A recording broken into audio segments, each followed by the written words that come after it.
Hello বন্ধুরা, আমি আমার বাচ্চাকে কিভাবে রুটি খাওয়াই সেটা তোমাদেরকে দেখাতে চলেছি। আমি এখানে বাচ্চার জন্য রুটি বানাচ্ছি। রুটি সেঁকে নিচ্ছি একটা তাওয়ায়। দেখো এটা কি সুন্দর ফুলছে।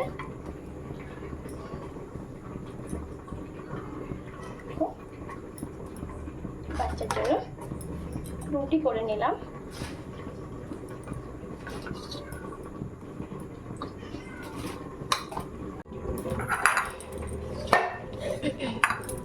এখানে আমার ডালটা ভালো করে ধোয়া হয়ে গেছে। এবার আমি এখানে একটা প্রেশার কুকার নেব। প্রেশার কুকারের মধ্যে ডালগুলো দিয়ে দেব। ডালগুলোকে দিয়ে দেব। দিয়ে আমি এর মধ্যে জল দেব। অল্প একটু জল দেব।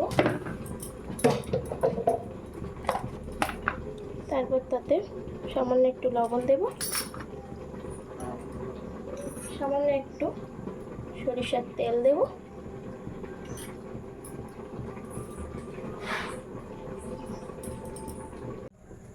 আমি এখানে সামান্য একটু গোলমরিচ অ্যাড করছি আর সামান্য একটু হলুদ অ্যাড করছি। এবার এটাকে আমি প্রেসার কুকারে 3 থেকে 4টে সিটি দেব। এখানে আমার ডালটা সিদ্ধ হয়ে গেছে, সেটা তোমাদেরকে দেখাবো। ওই ডালটাকে একটু নেড়ে নেব। দেখুন এখানে আমার ডালটা সিদ্ধ হয়ে গেছে। এখানে আমি রুটি নিয়েছি। রুটির এই ফোলা অংশটাকে ছিঁড়ে নেব। এইভাবে ছিঁড়ে নেব। হয়ে গেছে। এটাকেও এইভাবে ছিঁড়ে নেব। রুটির ফোলা অংশটাকে হয়ে গেছে আমার ছেঁড়া। এখানে আমি বাটিতে ডাল নিয়ে নিয়েছি।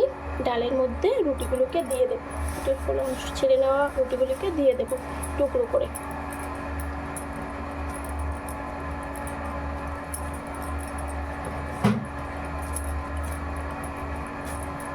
দেখো এবার এটাকে আমি 10 মিনিট ভালো করে ভিজিয়ে রাখবো। দেখো এখানে আমার বাচ্চার খাওয়ার জন্য রেডি হয়ে গেছে। দেখো কতটা সুন্দর